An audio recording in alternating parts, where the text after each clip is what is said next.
because you've got to get to the state and the version of you that's in this relationship already, knowing it's already done. Would they really be affirming for their SP 24/7? No. I'll be your light. Hey lovelies, welcome back to Zhené community. If you're new here, I'm Tia. And I'm Leah. And we are the Zhené sisters, mindset and manifestation coaches. Here on this channel, we help you rise and reach your truest potential, simplify manifestation, and help you to become the best version of you. In this video, we're going to be talking about why it's important to focus on yourself, and when focusing on you, they focus on you, and what that actually means.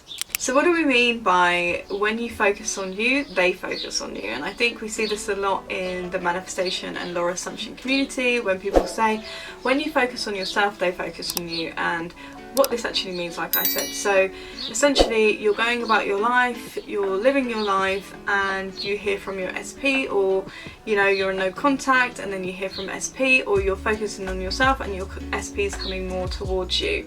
So this is because you're focused on your own life. This is because you are more focused on what you're doing for yourself, going about your day, living your life.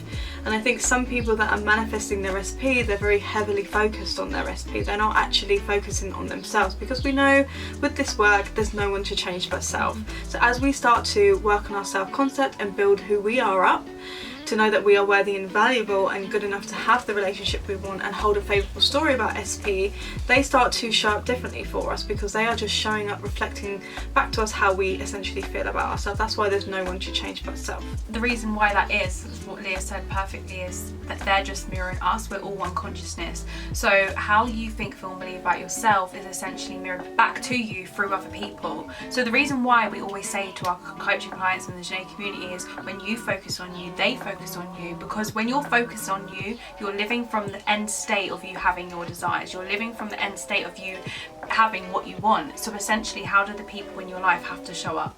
They have to show up in relation to how you're currently identifying the current state you're in. So, and I know it to be true for myself, when I am literally focusing on myself, when I am persisting in my self-concept, when I'm getting myself in an internal state that's stabilised, my boyfriend, my SP, can't get enough of me. But that's simply because he has no choice to show up how I'm showing up for myself. And I think once you understand that, you shift yourself into doing this work to get the thing, to get the SP, to shifting yourself back into your conscious seat as a creator of being like, I'm doing this to change how I show up and become the best version of me. And inevitably through doing that, then they have no choice but to show up how I'm showing up for myself. Yeah, because we're doing this work on self-concept because for many of us, we've had an outdated programming of relationships, like relationships don't work, or you know, the experiences that we've had from childhood, or the experiences up until this point in our relationships where we thought we weren't good enough for the relationship. So essentially doing the self-concept work is us becoming the best version of us, who can also know that we're worthy of the relationship and sustain the relationship, and inevitably manifest a beautiful relationship with everyone in our life, because it's not just our SP that can reflect our self-concept, it's other people and other areas of our life as well. So, you know, we're doing this for us, we're not doing it to get your person. Do you know what I mean? And I think some people, when they get into this work, they're like drilling in 10,000 affirmations about SP, like they're more focused on SP, where they've taken their focus away from themselves. And yes, you can get SP in by just focusing on yourself, but that's why a lot of people don't sustain it, because they haven't built a core foundation in their self-concept that says, I'm worthy of having this.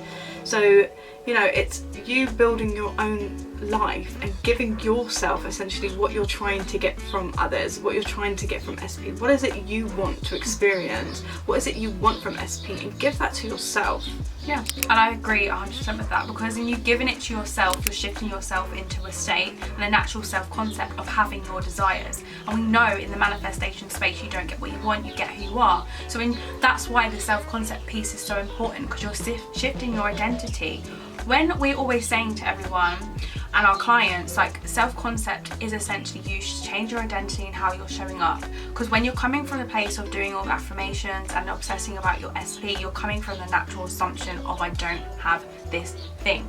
So how do we shift ourselves back into the state of having it?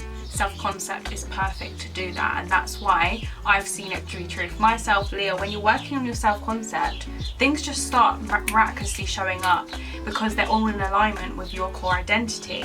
And that's why we always say we want the love, we want to feel chosen, we want to feel enough from our SP. But when we look at our life and shine a light on how we're doing them things for ourselves, that it's crickets, because we want RSP to show up and give us the feeling that we need in order for ourselves to feel good. But once you give it to yourself, you're embodying the self-concept that says I'm enough. You're embodying the self-concept that says I am chosen. You're embodying the self-concept that says I'm too important to lose. And then inevitably you shift the reflections that you're getting back from the 3D because you've changed it first.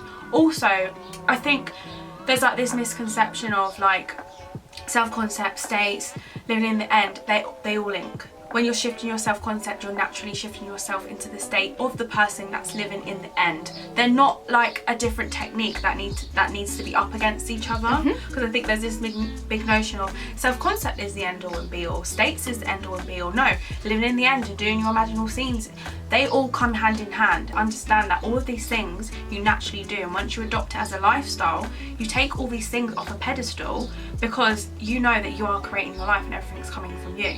Yeah, because we know our state is built up of our perceptions, our beliefs, our thoughts, our feelings, our assumptions. That's all of your state. So once you're coming from a place and embodying the version of you that has what you want, then it's easier for you to sustain and have the things that you want in your life. Yeah. So essentially when we're doing this work and you're hearing people say embody the state, so you have to ask yourself, who is the version of you in this wonderful relationship, experiencing these wonderful things in your life? How does she think, feel, act, behave, live her life? How is she engaging with people? How does she view her SP? Like, these are the kind of questions you have to ask yourself, and then start embodying that person. And how we start to embody that person is we start to rewire in a new self-concept that can sustain having that beautiful relationship. And we're doing that also with tools and techniques that help us live in that state, and we shift in many different states. We're not going to be perfect, and when you hear people say self-concept, you don't have to have a perfect self-concept in order to have the things that you want, you know, because there are times where you're going to be in this wonderful relationship with SP and you still will get triggered. It's very a natural thing. We're in a human experience. There are going to be things in the relationship that's going to help you both grow together. You will have arguments. There will be times where, you know, there are stuff that's happening in the relationship where you're feeling triggered by it. But what it is now that you have more of an awareness of who you are and how you get yourself back on track and who you are in the relationship, and now how you can show up as the best version of you in the relationship. Because I think sometimes we want this beautiful, happy, blissful relationship, and we think it can't have any like turbulence in it, or we think, you know, it has to be a straight line. Yeah. For me as well, it's understanding how you navigate that turbulence, because the evolution and the contrast and the differences that you have are just building you and connecting you to your next level relationship. That's what I view. Like, I don't want a relationship where it's just same. I want my partners to come up and challenge me, and that's how you grow as a person, because you're constantly getting them reflections back.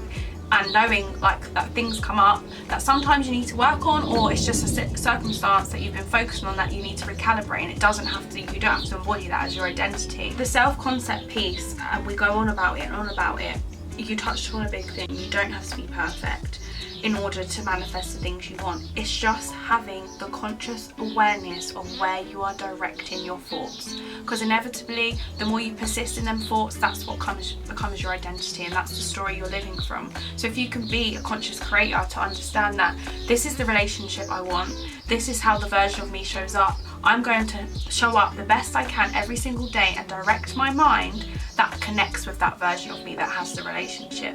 Inevitably, once you start doing that, you're starting to live from the version of you that has the relationship. You're no longer perceiving this thing as, when I have it, I will feel good. When I need this thing in order to feel good.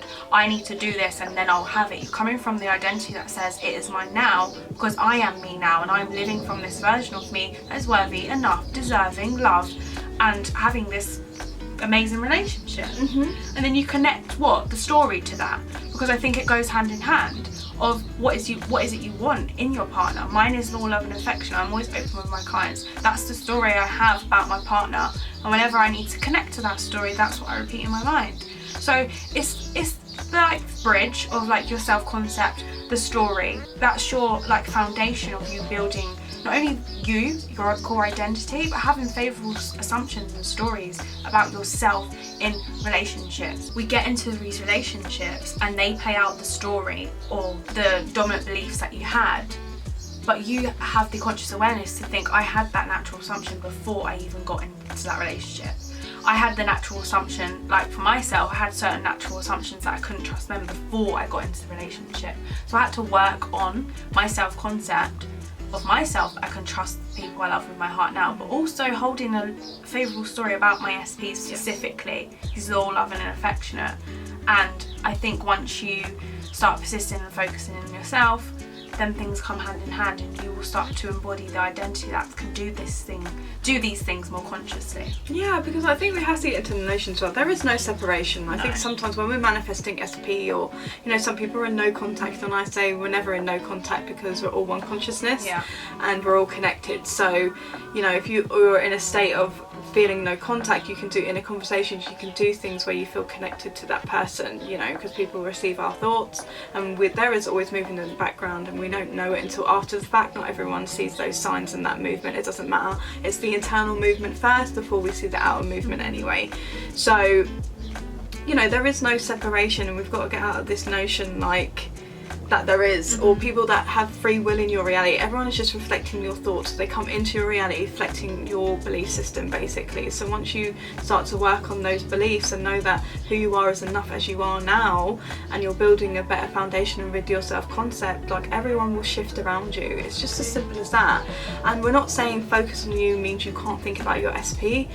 Of course you're going to think about your SP. You want this person, you love this person, so it's okay for you to think about that person, but it's where your thoughts go when you're thinking about your person. So if you're a person that's saying, can I purely just focus on my self-concept and still manifest SP? Yes, of course you can, because everyone is just a reflection of you anyway, and SP shows up based on that. That's what I do. Everyone is a reflection of the relationship you're having with yourself. So once you're building a better relationship with yourself, you're going to have a better relationship with other people. So it's okay to just be focused on the self-concept, but you also have to think about the natural assumptions you have of SP. So if you have a history of SP, you want to be making sure that when SP does come into your mind, you're holding a favourable story of them. So you might have a routine for yourself where you're getting up in the morning, you're saying your affirmations and you're saying a few for SP, and then you're going about your day and living your life, and SP might be popping into your head, and then you're saying just holding a favourable story, like they love me, whatever it is for you, whatever you want in the relationship. But it's not constantly being all day every day needing to affirm for SP, because you've got to get to the state and the version of you that's in this relationship already, knowing it's already done. Would they really be affirming for their SP 24/7? No.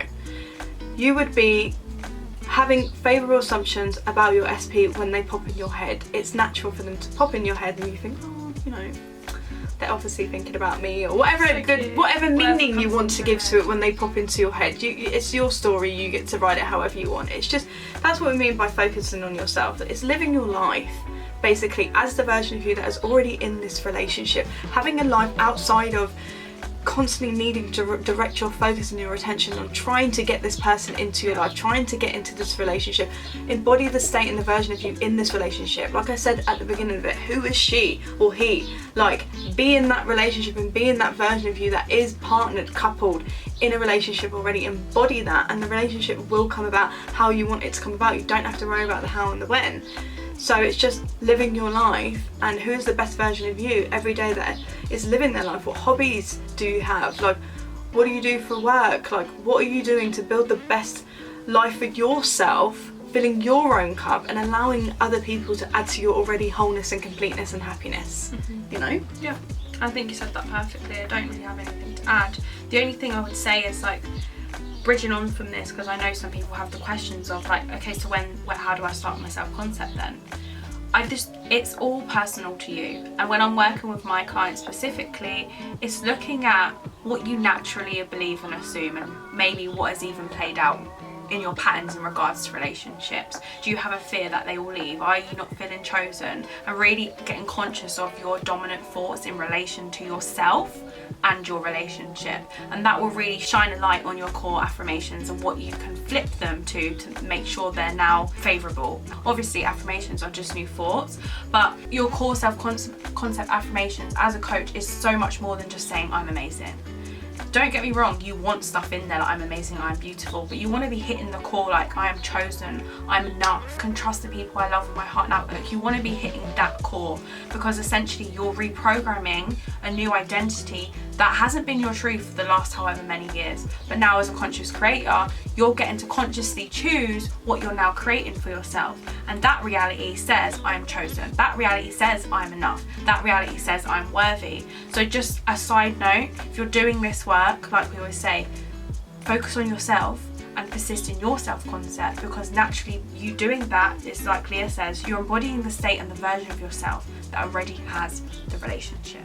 Yeah, and we have many videos on stuff. We have the playlist called Manifestation for Beginners, which I'll link down below as well, so you can kind of watch that and kind of work out your core stuff and doing that stuff for yourself as well, because, you know, we're always going to be a work in progress, and this is what I want to draw your attention to. Like, we don't need to be perfect, we don't need to have the perfect self-concept either in order to manifest the things that we want, but essentially we just want to become the best version of us who can, you know, knows that we get to have the relationship we want, because it's our desire, and our desires are meant for us, and they are our promise. And if you desire to be your specific person, you can have your specific person. You know, you just have to trust in that, trust in your end goal, what it is you want with your specific person. And also, I just want to draw another thing about affirmations. Like, we see it all the time with success stories, and which is great, and they're a great source of inspiration, but people are like, what were you doing, what affirmations were you saying? Like, whatever you want to experience with your SP, just write that down and turn it into an affirmation. That is literally it. Everyone's journey is literally individual and specific to you. Like, your core stuff is going to be specific to you, and what you want in your relationship SP is specific to you, and you just have to trust and know and believe that you can have it. Yeah. It's as simple as that. So keep focusing on you, living your life, becoming the best version of you, knowing that SP will come in and conform. You're just not in control of when and how, and just allow the dance between you and the SP. If the SP is coming in and it's still not conformed yet, it's okay. You keep working on you, building yourself up, and they must conform, like everyone must conform and shift and mold to how you the relationship you have with yourself. Basically, everyone will mold and conform to the relationship you're having with yourself. So we hope you liked this video. Please be sure to like, share and subscribe, as it helps us reach as many people as possible. If you would like more additional support and more accountability, you can work with myself or Tia one-on-one. The link for that is in the description box down below, and we will see you in the next video. I'll be